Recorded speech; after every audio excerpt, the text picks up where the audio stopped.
Welcome to రవికిరణాలు TV బులెటిన్ల ముందుగా headlines చూద్దాం. ఢిల్లీలో పర్యటిస్తున్న ఏపీ సీఎం చంద్రబాబు కేంద్ర రవాణా రహదారుల శాఖ మంత్రి గడ్కరీతో భేటీ. ఏపీలో జాతీయ రహదారుల ప్రాజెక్టులపై చర్చ.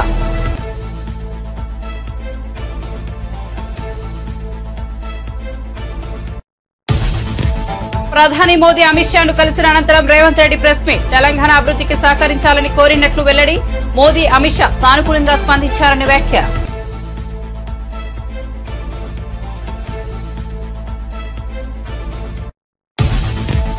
నెల్లూరు సెంట్రల్ జైల్లో పిన్నెల్లిని పరామర్శించిన జగన్. ప్రజల్లో వ్యతిరేకత వల్ల వైసీపీ ఓడిపోలేదని వెల్లడి. ప్రజలకు మంచి చేసి వైసీపీ ఓడిపోయిందని ఆక్రోశం. చంద్రబాబు మోసపూరిత హామీలకు ప్రజలు ప్రభావితులయ్యారన్న వైసీపీ అధినేత. జగన్ పై రామ్ ప్రసాద్ స్పందన. ఏపీలో పథకాలు అమలు చేయడం లేదంటూ సీఎం చంద్రబాబుపై విమర్శలు. అభివృద్ధికి పాతరేసిన నువ్వా మా నాయకుడిని విమర్శించేదంటూ రామ్ ప్రసాద్ ఫైర్. కాకినాడ కేంద్రంగా రేషన్ బియ్యం అక్రమ ఎగుమతులు. కాకినాడ పోర్టులో 35,404 మెట్రిక్ టన్నుల బియ్యం సీజ్ చేశామన్న నాదెండ్ల. రేషన్ మాఫియాపై ఉక్కుపాదం మోపుతామని హెచ్చరిక. హథ్రాస్ ఘటనలో 121 మంది మృతి చెందినట్లు తెలిపిన పోలీసులు. మృతుల్లో 112 మంది మహిళలు, 7 పిల్లలు, 2 పురుషులు. 72 గంటల్లో నిందితులను అరెస్ట్ చేసిన పోలీసులు.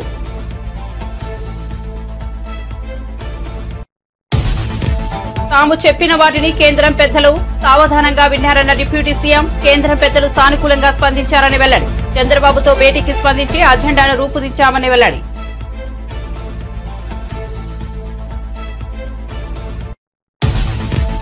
పిన్నెల్లిని కలవడానికి జగన్ 25 లక్షలు పెట్టి హెలికాప్టర్లో వచ్చారన్న అనిత. మానవతా దృక్పథంతో జగన్ కు ములాఖాత్ అనుమతి ఇచ్చామని వెల్లడి.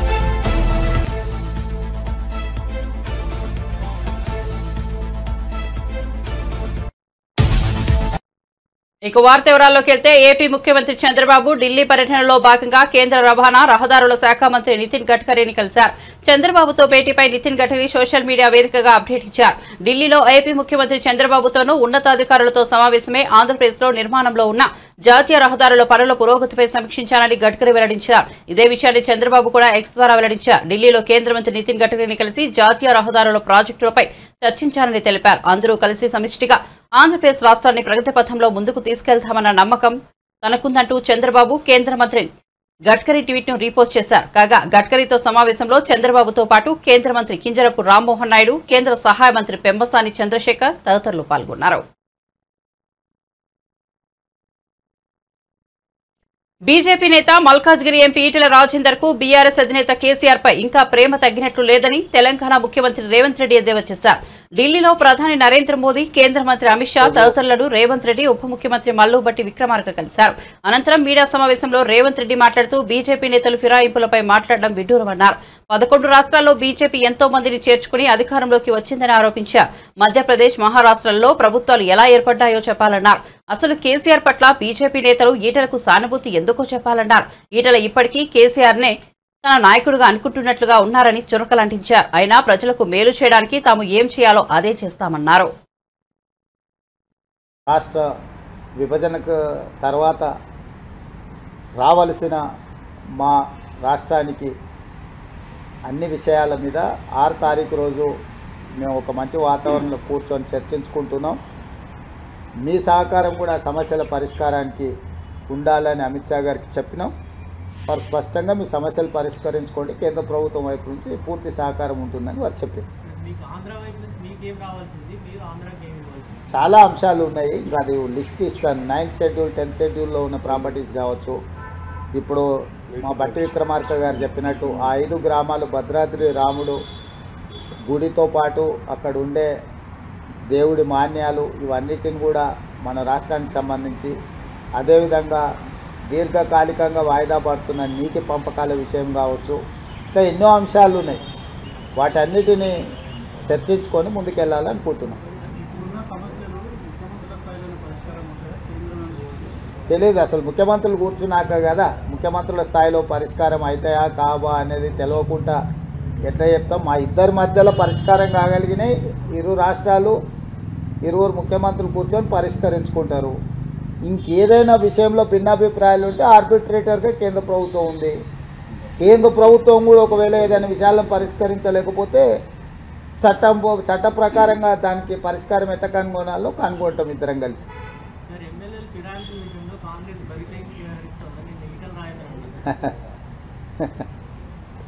ఇక ఏం మాట్లాడతాం, 20 సంవత్సరాలు ఆయన ఎవరితో కలిసి తిరిగాడు, ఎవరితో అధికారం పంచుకున్నాడు, ఆయన కండువాలు కప్పేటప్పుడు ఎప్పుడైనా మాట్లాడిండా? పోనీ 11 రాష్ట్రాలల్లో భారతీయ జనతా పార్టీ ఎన్నికైన ప్రభుత్వాలను పడగొట్టింది, ఆ విషయమన్నా తెలుసా వారికి? కర్ణాటకలో కానీ, మహారాష్ట్రలో కానీ, గోవాలో కానీ, బీహార్లో కానీ, మధ్యప్రదేశ్లో కానీ, ఇప్పుడు మధ్యప్రదేశ్లో ఉన్న ప్రభుత్వం ఏం చేసి తెచ్చుకున్నారు? ప్రజలు ఇస్తే వచ్చిందా? అవును, ఫిరాయింపులు చేసి తీసుకొని ప్రభుత్వాలను పడగొట్టి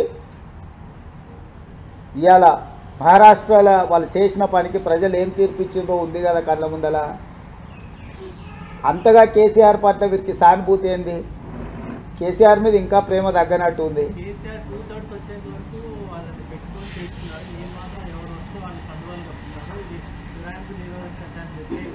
అని ఎవరంటారు? అంటున్నా, ఆయనకి ఇంకా కేసీఆర్ మీద ప్రేమ తగ్గినట్టు లేదని అంటున్నా. వాళ్ళు ప్రేమించుకొని మాకేం అభ్యంతరం. ఇప్పుడు ఇంకా వాళ్ళ నాయకుడు కేసీఆరే అనుకుంటున్నాడేమో ఆయన, నాకు తెలీదు.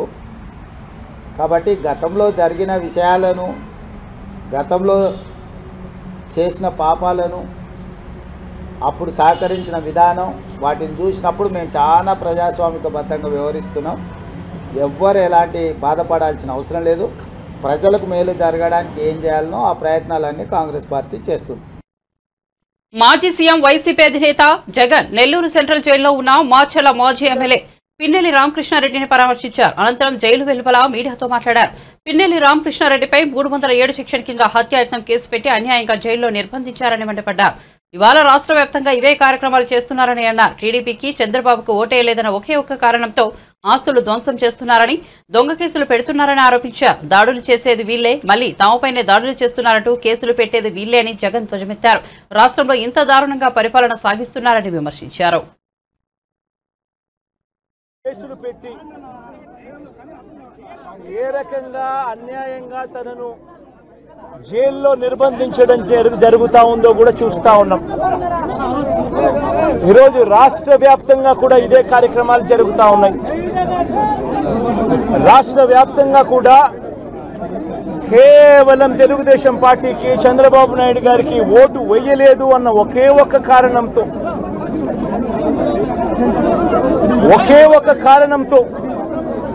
ఏకంగా ఆస్తులను ధ్వంసం చేస్తూ ఉన్నారు, దొంగ కేసులు పెడతా ఉన్నారు. వీళ్ళే కొడతారు, మళ్ళీ వీళ్ళే అటువైపున ఉన్న వారి మీద వాళ్ళు కొట్టారు అని చెప్పి కేసులు పెడతారు. ఇంతటి దారుణంగా ఈరోజు రాష్ట్రంలో పరిపాలన సాగిస్తూ ఉన్నారు. నేను అడుగుతా ఉన్నా, ఇదే గత 5 సంవత్సరాల కాలంలో వైఎస్ఆర్సీపీ పరిపాలనలో ఉండగా, వైఎస్ఆర్సీపీ ప్రభుత్వంలో ఉండగా అప్పుడు జగన్ ఏం చేశాడు? కులం చూడలేదు, మతం చూడలేదు, ప్రాంతం చూడలేదు, చివరికి ఏ పార్టీకి ఓటు వేశారన్నది కూడా చూడకుండా ప్రతి పథకము, ప్రతి మనిషి కూడా అర్హత అన్నది మాత్రమే ప్రామాణికంగా తీసుకుని ప్రతి ఇంటికి డోర్ డెలివరీ చేసిన ప్రభుత్వం వైఎస్ఆర్సీపీ ప్రభుత్వందైతే, జగన్మోహన్ రెడ్డి ప్రభుత్వందైతే, ఈరోజు కేవలం తెలుగుదేశం పార్టీకి ఓటు వేయలేదని, కేవలం చంద్రబాబు నాయుడు గారికి ఓటు వేయలేదని, కేవలం ఓటు వేయలేదన్న ఒక్క కారణంతో ఆస్తులు ధ్వంసం చేస్తూ ఉన్నారు, మనుషులను కొడతా ఉన్నారు, కొట్టి మరి కేసులు పెడతా ఉన్నారు. ఇంతటి అన్యాయంగా రాష్ట్రాన్ని రావణ కాష్టం చేస్తూ ఉన్నారు. రాజశేఖర రెడ్డి గారి విగ్రహాలను విరగొడతా ఉన్నారు, పగలగొడతా ఉన్నారు. ఇవన్నీ ఏదైతే చేస్తూ ఉన్నారో ఇవన్నీ కూడా శిశుపాలుని పాపాల మాదిరిగా ఇవన్నీ కూడా పాపాలు పండుతాయి. ప్రజాస్వామ్యంలో ఏదైనా కూడా ప్రజలకు మంచి చేసి ప్రజల గుండెల్లో స్థానం సంపాదించుకుని ప్రజల దగ్గరికి వెళ్ళి పలాని మంచి చేశాం కాబట్టి మాకు ఓటు వేయండి అని అడిగే పరిస్థితులు ఉండాలి తప్పనిచ్చి ఈ మాదిరిగా దౌర్జన్యాలు చేసి ఈ మాదిరిగా అన్యాయమైన కేసులు బిగించి ఈ మాదిరిగా ఆస్తులు ధ్వంసం చేసి ఈ మాదిరిగా ఫియర్ సైకోసిస్ క్రియేట్ చేస్తూ రాజకీయాలు చేస్తే మాత్రం అది ఏ రోజు కూడా నిలబడే రాజకీయం కాదు. తాత్కాలిక మేలేదైనా జరుగుతుందేమో తప్పనిచ్చి తర్వాత ఓటు వేసేటప్పుడు మాత్రం ప్రజలు ఇవన్నీ కూడా ఖచ్చితంగా గుర్తుపెట్టుకుని లెక్క జమ చేసి చంద్రబాబు నాయుడు గారికి గట్టిగా బుద్ధి చెప్పే పరిస్థితులు రోజులు కూడా తొందరలోనే ఉన్నాయని కూడా ఈ సందర్భంగా చంద్రబాబు నాయుడు గారిలో మార్పు రావాలని సందర్భంగా కూడా తెలియజేస్తా ఉన్నా. నిజంగా ఇదే విషయానికి వస్తే ప్రజలు ఎందుకు నీకు ఓటేశారు చంద్రబాబు నాయుడు గారు అని చెప్పి ఫస్ట్ చంద్రబాబు నాయుడు ఆలోచన చేయాలి. ఒకవైపున వైఎస్ఆర్ కాంగ్రెస్ పార్టీ ప్రజల్లో వ్యతిరేకత వల్ల ఓడిపోలేదు, ప్రజలకు మంచి చేసి ప్రజలకు మంచి చేసి వైఎస్ఆర్ కాంగ్రెస్ పార్టీ ఓడిపోయింది. ఎందుకు ఓడిపోయింది అని అంటే చంద్రబాబు నాయుడు చేసిన మోసపూరిత హామీలకు ప్రజలు కాస్తో కూస్తో కొద్దిగా ఇదే ఆ 10% కాస్త అటువైపున షిఫ్ట్ అయ్యి చంద్రబాబు నాయుడు గారు అధికారంలోకి వచ్చిన పరిస్థితులు. మరి చంద్రబాబు నాయుడు అధికారంలోకి వచ్చిన తర్వాత ఈ నెల్లూరు జైల్లో ఉన్న మాచర్ల మాజీ ఎమ్మెల్యే పిన్నెల్లి రామకృష్ణారెడ్డిని వైసీపీ అధినేత జగన్ పరామర్శించిన సంగతి తెలిసిందే. దీనిపై ఏపీ హోంమంత్రి వంగల్పూడి అనిత స్పందించారు. అమరావతిలో మీడియా సమావేశంలో ఆమె మాట్లాడుతూ ఈవీఎం పగలగొట్టిన పిన్నెల్లిని కలిసేందుకు జగన్ 25 లక్షలు ఖర్చు చేశారని వెల్లడించారు. జైల్లో ఉన్న పిన్నెల్లి కోసం జగన్ హెలికాప్టర్లో నెల్లూరు వెళ్లారని వివరించారు. అయితే పిన్నెల్లి ములాఖతులో అయిపోయినప్పటికీ మానవతా దృక్పథంతో జగన్ కు అనుమతి ఇచ్చామని అనిత స్పష్టం చేశారు. ములాఖతులు అయిపోయాయని తెలిసి కూడా జగన్ ఉద్రిక్తతలు రగిల్చే ప్రయత్నం చేసినట్టు తెలుస్తోందని పేర్కొన్నారు.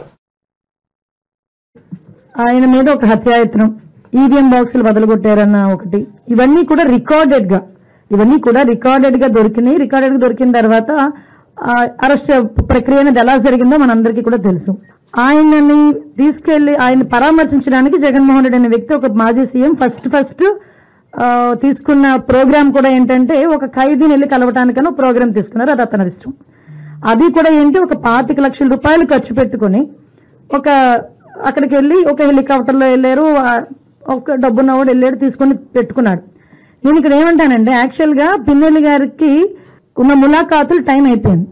ఓకే, అయిపోయింది కాబట్టి అయినా కూడా హ్యుమానిటీ గ్రౌండ్స్లో ఒక ఎక్స్-సీఎం రిక్వెస్ట్ చేస్తే పర్మిషన్ ఇచ్చాం, అవునా కదా? ఇంతకుముందు చంద్రబాబు నాయుడు గారిని అక్రమంగా జైల్లో పెట్టినప్పుడు కుటుంబ సభ్యులకి 3వ ములాఖాత్ ఇవ్వాలంటే ఇచ్చేవారు కాదు. కానీ ఈరోజు మేము ఏం చేసాము, అతని రిక్వెస్ట్ అంటే అతనికి పర్మిషన్ లేదన్న సంగతి కూడా తెలుసుకున్న తర్వాత కూడా అతను రెడీ అయ్యారంటే అక్కడ గలాటా సృష్టించడానిక? యాజ్ పర్ రూల్కి పైకి వచ్చి హ్యుమానిటీ బేసిస్ మీద ఇచ్చాం. అఫ్ కోర్స్ ఈ రోజు మేము చాలా మంది చెప్తున్నారు దండోపదండాలకు వెళ్తున్నారు, అలాగే వెళ్తున్నారు, ఇలాగ వెళ్తున్నారని. నేను ఒకసారి ప్రిజెన్స్ ఐజీ గారితో కూడా మాట్లాడినా, అసలు ఎంతమంది ములాఖాతులు వెళ్తున్నాయి, యాజ్ పర్ రూల్ ఎలా వెళ్తున్నాయి, మేము అన్ని కూడా మాట్లాడుకుంటున్నాం. ఆయన బయటకు వచ్చి ఈరోజు బయటకు వచ్చి అక్రమంగా అరెస్టులు చేశారు. అక్రమంగా ఏం సీసీ ఫుటేజ్ చూసిన వాళ్ళు ఎవరైనా అక్రమ కోర్టు ఇచ్చిందండి అతను అరెస్ట్ చేయమని? దాడులు ఎవరు చేశారు ఈ రోజుకి నాకు చెప్పండి. దాడులు చేసినట్టు ఎక్కడైనా రికార్డెడ్ గా ఉన్నాయా? ఎవరైనా కంప్లైంట్ ఇచ్చారా? ఏదైనా త్రూ రూల్ ప్రకారం చేస్తున్నాము. రూల్ ప్రకారం చేసేటప్పుడు దాన్ని కూడా దాడుల కింద మాట్లాడుకోవాలనుకుంటే మరి గత 5 సంవత్సరాలు చేసింది ఏమనుకోవాలి? మేము స్టార్ట్ అయిన దగ్గర నుంచి మొదలు పెట్టారు కదా, ప్రజావేదిక కూల్చిన దగ్గర నుంచి మొదలు పెట్టారు కదా. మాలాంటి అందరి మీద కూడా నా మీద ఒక 23 కేసులు, ఈవిడ మీద ఒక 7 కేసులు. ఏంటవన్నీ? మేము అవన్నీ కక్ష తీర్చుకోవాలని మేము మాట్లాడలేదు కదా. కక్ష తీర్చుకోవాలనుకుంటే వేరేగా ఉండేది. కానీ ఈ రోజుకి కూడా మేము పబ్లిక్ చెప్తున్నాం, చూపిస్తున్నాం, ఇది ఇలా జరుగుతుంది అని చూపిస్తున్నాం. దానికి ప్రతీకార దాడులు ఎక్కడ జరిగినాయని ప్రతీకార దాడులు అంటే రెచ్చగొడుతున్నారా? ఈరోజు వచ్చి పిన్నెల్లి ఆయన మీద ఒక హత్యాయత్నం, ఈవీఎం బాక్సులు బదలగొట్టారన్న ఒకటి, ఇవన్నీ కూడా నెల్లూరు సెంట్రల్ జైల్లో ఉన్న వైసీపీ మాజీ ఎమ్మెల్యే పిన్నెల్లి రామకృష్ణారెడ్డిని జగన్ పరామర్శించారు. జైలు వెలుపల మీడియాతో మాట్లాడుతూ జగన్ టీడీపీ ప్రభుత్వంపై తీవ్రస్థాయిలో ధ్వజమెత్తారు.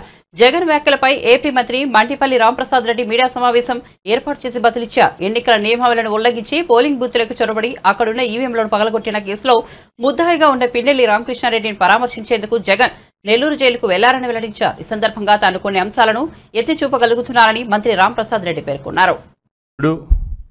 అలాగే గత ఎన్నికల్లో ఎన్నికల నియమావళిని ఉల్లంఘించి పోలింగ్ బూత్లోకి చొరబడి అక్కడున్న ఈవీఎంను పగలగొట్టిన కేసులో ముద్దాయి అయిన పిన్నెల్లి రామకృష్ణారెడ్డి అనే అతన్ని పరామర్శించేదానికి ఈరోజు నెల్లూరు జైలుకు వెళ్ళడం జరిగింది. నేను మీ దృష్టికి కొన్ని విషయాలు తీసుకోబోదలిచాం. ఎందుకంటే మాజీ ముఖ్యమంత్రి హోదాలో ఈరోజు మీరు ఆ జైలు పర్యటనకు వెళ్ళారు. అక్కడ మీరు పరామర్శించింది కేవలం మీ మాజీ ఎమ్మెల్యేనే కాదు, ఎంతో పవిత్రమైన వ్యవస్థ ఎలక్షన్ కమిషన్ అనేది రాజ్యాంగబద్ధంగా భారతదేశంలో ఎన్నో సంవత్సరాలుగా నిష్పక్షపాతంగా ఎన్నికలు నిర్వహించే కార్యక్రమంలో ఎక్కడా లేని విధంగా అవకతవకలు జరిగిన నియోజకవర్గం ఏదని ఉందంటే అది మాచర్ల. గత 4 పర్యాయాలు అక్కడ శాసనసభ్యుడిగా ఉన్న ఈ రామకృష్ణారెడ్డి అనే అతను మొన్న ఎన్నికల్లో బూతులేకి చొరబడి ఈవీఎం బాక్స్ను పగలగొట్టి, అదే కాకుండా అక్కడ తెలుగుదేశం పార్టీ ఏజెంట్గా ఉన్న శేషగిరిరావు అనే అతను అడ్డుపడితే ఆయన మీద కూడా దాడి చేయడం జరిగింది. ఇదంతా గత 30 రోజులుగా సోషల్ మీడియాలో అయితేనేం ప్రెస్లోనైతేనేం ఎక్కడ చూసినా మనం చూస్తూనే ఉన్నాం. అంతా ప్రజల్లోకి వెళ్ళిన ఘటన ఏదైనా ఉందంటే ఈ ఇష్యూనే ఉంది. దాన్ని కూడా తప్పుదారి పట్టించే విధంగా దాంకొని హైకోర్టును ఆశ్రయించి అక్కడ బెయిల్ రాకపోవడంతో తానంతకు తానే వచ్చి ఈరోజు లొంగిపోవడం జరిగింది.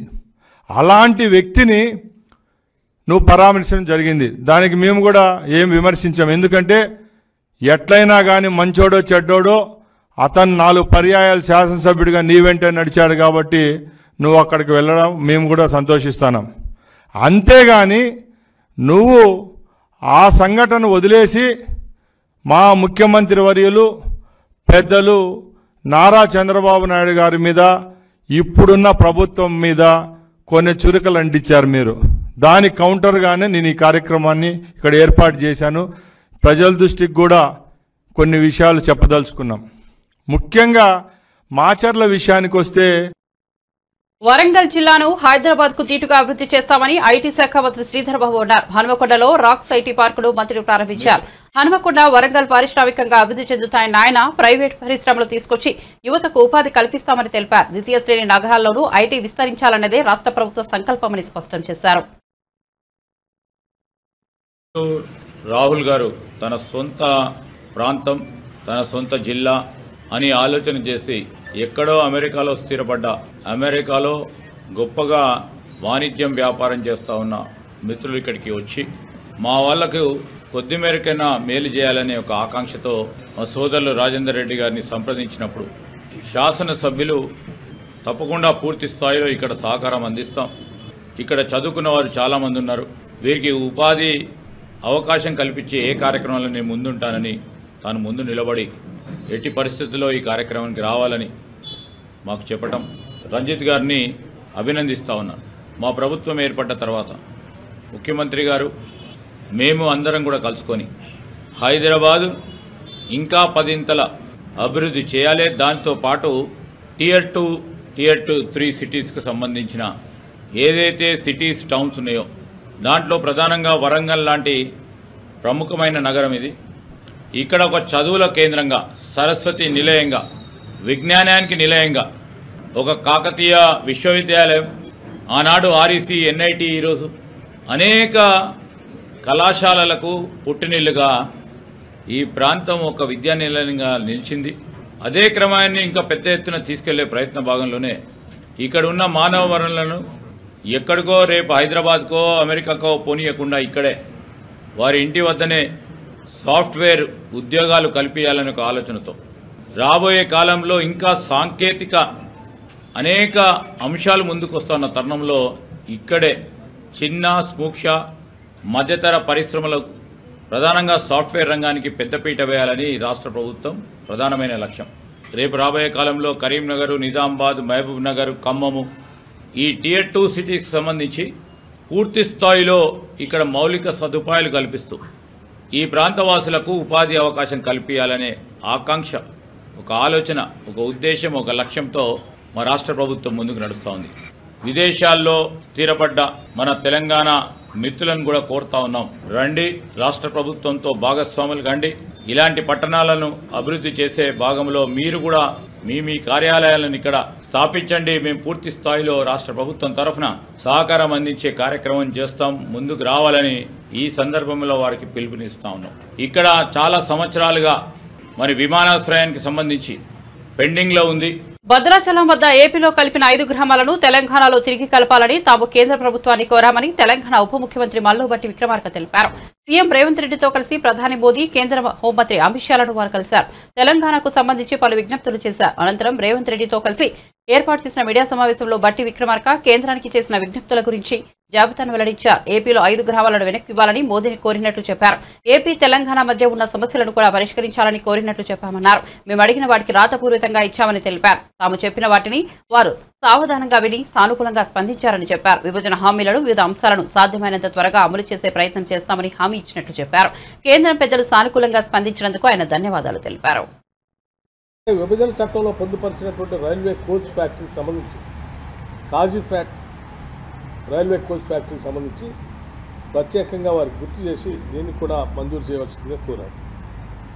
అలాగే అతి ముఖ్యమైనటువంటి అంశం, దేశంలోనే డిఫెన్స్ రంగంలో కానీ స్ట్రాటజిక్గా కానీ అనువైన ప్రాంతంగా ఉన్నటువంటి తెలంగాణ రాష్ట్రంలో అనేక డిఫెన్స్కి సంబంధించిన పబ్లిక్ సెక్టర్ సంబంధించిన పరిశ్రమలు ఉన్నాయి. వాటన్నిటినీ ఎకోసిస్టమ్ కూడా బాగుంది కాబట్టి మాకున్నటువంటి వాతావరణం కానీ హ్యూమన్ రిసోర్సెస్ కానీ అందుబాటులో ఉన్నాయి కాబట్టి సెమీ కండక్టర్ మిషన్ని తెలంగాణ ప్రాంతంలో చిప్ మ్యానుఫ్యాక్చరింగ్ కోసం ప్రత్యేకంగా పరిగణించి సహాయపడవలసిందిగా ఏర్పాటు చేయడానికి సహకరించవలసిందిగా వారిని కోరాం. అలాగే పేదవాళ్లకు సంబంధించి రాబోయే 5 సంవత్సరాల్లో 25 లక్షల ఇళ్లకు మంజూరు చేయవలసిందిగా కూడా వారిని కోరాం. అట్లాగే రాష్ట్రానికి సంబంధించి పెండింగ్ ఉన్నటువంటి గ్రాంట్స్ ఏదైతే ఉన్నాయో వాటిని కూడా రిలీజ్ చేయమని అడిగాం. దాదాపు 1,800 కోట్ల రూపాయలు 2019-20 నుంచి పెండింగ్ ఉన్నాయి, అవి కూడా కావాలని అడిగాం. అలాగే వాటితో పాటు ఇంకా కొన్ని ముఖ్యమైనటువంటి అంశాలు కూడా, నవోదయ స్కూల్కి సంబంధించి ప్రతి జిల్లాకి ఒక నవోదయ స్కూల్ కావాలని అడిగాం. అట్లాగే కస్తూర్బా పాఠశాలలు కావాలని అడిగాం. ఇట్లా కుసుమ్ స్కీమ్లో లేకపోతే ఇంకొక స్కీమ్లో సోలార్ ఆల్టర్నేటివ్ ఎనర్జీకి సంబంధించి తెలంగాణ రాష్ట్రం ఒక కొత్తగా ఎనర్జీ పాలసీతో ముందుకు వస్తూ ఉంది. సాధ్యమైనంత మేరకు పెద్ద ఎత్తున కేంద్ర ప్రభుత్వం ఎనర్జీలో మమ్మల్ని గట్టిగా ప్రోత్సహించడానికి కావాల్సిన సహాయ సహకారాలు అందించమని కూడా వారిని ప్రత్యేకంగా కోరాం. అట్లాగే డిఫెన్స్ ల్యాండ్కి సంబంధించి గతంలో కలిసినప్పుడు ముఖ్యమంత్రి గారు మేము కలిసినప్పుడు ల్యాండ్స్ ఎలివేటెడ్ కారిడార్ నిర్మించుకోవడం కోసం కాకినాడ కేంద్రంగా రేషన్ బియ్యం అక్రమ ఎగుమతుల అంశంపై ఏపీ పౌర సరఫరాల శాఖ మంత్రి నాదెండ్ల మనోహర్ పూర్తిస్థాయిలో దృష్టి సారించారు. ఆయన మీడియాతో మాట్లాడుతూ కాకినాడలో మాజీ ఎమ్మెల్యే ద్వారంపూడి మాఫియా భయంకరంగా విస్తరించి ఉందని అన్నారు. అక్రమంగా బియ్యం ఎగుమతులకు కాకినాడ పోర్టును అడ్డాగా మార్చారని వెల్లడించారు. తనిఖీల సందర్భంగా ఒక్క కాకినాడ పోర్టులోనే 35,404 మెట్రిక్ టన్నుల బియ్యాన్ని సీజ్ చేశామని నాదెండ్ల తెలిపారు. కాకినాడ ఒక్కటే కాదు, రాష్ట్ర వ్యాప్తంగా బియ్యం అక్రమాలు చేశారని ఆరోపించారు. దోపిడీపై సిఐడి విచారణ జరిపిస్తామని, కలెక్టర్లకు పర్యవేక్షణ బాధ్యతలు అప్పగిస్తామని మంత్రి నాదెండ్ల వెల్లడించారు. అక్రమాలకు పాల్పడితే ఎవరినీ వదిలే ప్రసక్తే లేదని స్పష్టం చేశారు. రేషన్ మాఫియాపై ఉక్కుపాదం మోపుతామని హెచ్చరించారు. తను భుక్తే ప్రమాదంలోకి నెట్టేసిన నిస్సహాయంగా రైతు ప్రభుత్వం నుంచి,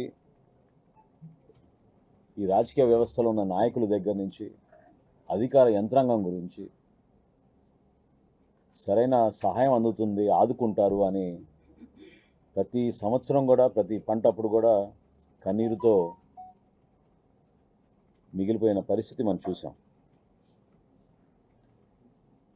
రైతుల దగ్గర కొనుగోలు చేసిన ఆహార ధాన్యాలని కూడా వీళ్ళు పూర్తిగా బకాయిలు పెట్టేసి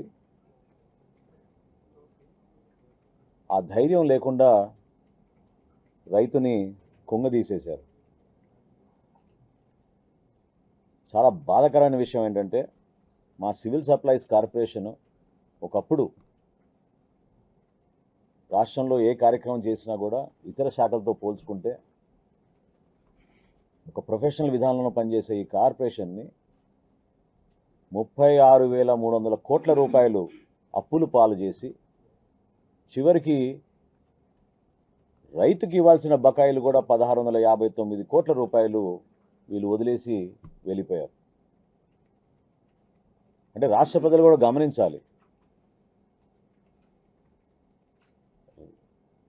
ధాన్యం సేకరించి ఆహార భద్రత కల్పించే బాధ్యత కలిగిన కార్పొరేషన్ ప్రతి సంవత్సరం మేము చేస్తున్న కార్యక్రమాల్లో కూడా వీళ్ళు తలదూర్చి అన్యాయంగా 36,300 కోట్ల రూపాయల రుణాలు చేసి డబ్బు ఇవ్వాల్సిన రైతుకు కూడా చివరికి ఆదుకోకుండా మోసం చేసి 1,659 కోట్ల రూపాయలు బకాయిలు వదిలేసి వీళ్ళు వెళ్ళిపోయారు. రైతుల దగ్గర కొనుగోలు చేసిన ఈ ధాన్యానికి బాధ్యత మాది. ప్రభుత్వం అనేది నిరంతరంగా జరగాల్సిన ప్రక్రియ.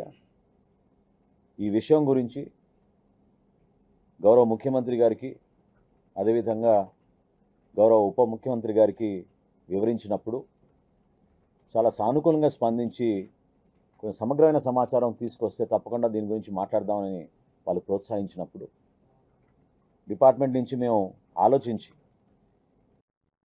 హథ్రాస్ తొక్కిసలాట ఘటనలో 6గురిని అరెస్ట్ చేసినట్లు ఉత్తరప్రదేశ్ పోలీసులు తెలిపారు. గురువారం అలీగర్ ఐజీ సలాబ్ మాథూర్ మీడియా సమావేశం నిర్వహించి కేసుకు సంబంధించిన వివరాలను వెల్లడించారు. ఈ ఘటనలో 121 మంది భక్తులు మృతి చెందినట్లు తెలిపారు. మృతుల్లో 2 పురుషులు, 112 మంది మహిళలు, 6 బాలురు, 1 బాలిక ఉన్నట్లు చెప్పారు. ఘటన జరిగిన 72 గంటల్లో 6 నిందితులను అరెస్ట్ చేశామన్నారు. 2 నిర్వాహకులను కూడా అరెస్ట్ చేసినట్లు చెప్పారు. ఈ ప్రమాదంలోని 121 మంది మృతదేహాలను గుర్తించినట్లు చెప్పారు. పోస్టుమార్టం ప్రక్రియ పూర్తయిందన్నారు. అరెస్ట్ అయిన వారిలో 2 మహిళలు, 9 పురుషులు ఉన్నట్లు తెలిపారు. మెయిన్పూరిలోని ఆశ్రమంలో బోలే బాబా కోసం వెతికినట్లు చెప్పారు. ఆయన పరారీలో ఉన్నారని తెలిపారు. ఆయన ఆచూకీ గుర్తించేందుకు ప్రయత్నిస్తున్నామన్నారు. బులెటిన్ ముగించే ముందు హెడ్లైన్స్ మరోసారి చూద్దాం. ఢిల్లీలో పర్యటిస్తున్న ఏపీ సీఎం చంద్రబాబు. కేంద్ర రవాణా, రహదారుల శాఖ మంత్రి గడ్కరీతో భేటీ. ఏపీలో జాతీయ రహదారుల ప్రాజెక్టులపై చర్చ.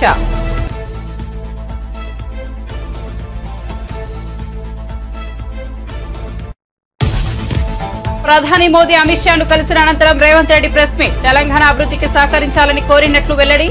మోదీ, అమిత్ షా సానుకూలంగా స్పందించారని వ్యాఖ్య.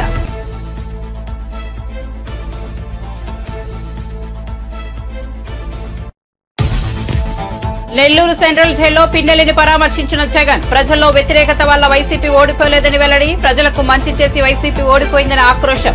చంద్రబాబు మోసపూరిత హామీలకు ప్రజలు ప్రభావితులయ్యారన్న వైసీపీ అధినేత. జగన్ పై రామ్ ప్రసాద్ స్పందన. ఏపీలో పథకాలు అమలు చేయడం లేదంటూ సీఎం చంద్రబాబుపై విమర్శలు. అభివృద్ధికి పాతరేసిన నువ్వా మా నాయకుడిని విమర్శించేదంటూ రామ్ ప్రసాద్ ఫైర్. కాకినాడ కేంద్రంగా రేషన్ బియ్యం అక్రమ ఎగుమతులు. కాకినాడ పోర్టులో 35,404 మెట్రిక్ టన్నుల బియ్యం సీజ్ చేశామన్న నాదెండ్ల. రేషన్ మాఫియాపై ఉక్కుపాదం మోపుతామని హెచ్చరిక. హథ్రాస్ ఘటనలో 121 మంది మృతి చెందినట్లు తెలిపిన పోలీసులు. మృతుల్లో 112 మంది మహిళలు, 7 పిల్లలు, 2 పురుషులు. 72 గంటల్లో నిందితులను అరెస్ట్ చేసిన పోలీసులు.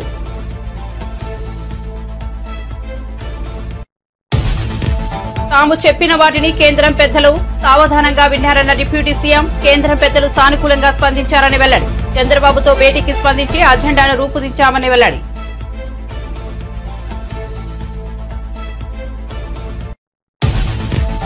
పిన్నెల్లిని కలవడానికి జగన్ 25 లక్షలు పెట్టి హెలికాప్టర్లో వచ్చారన్న అనిత. మానవతా దృక్పథంతో జగన్ కు ములాఖాత్ అనుమతి ఇచ్చామని వెల్లడి.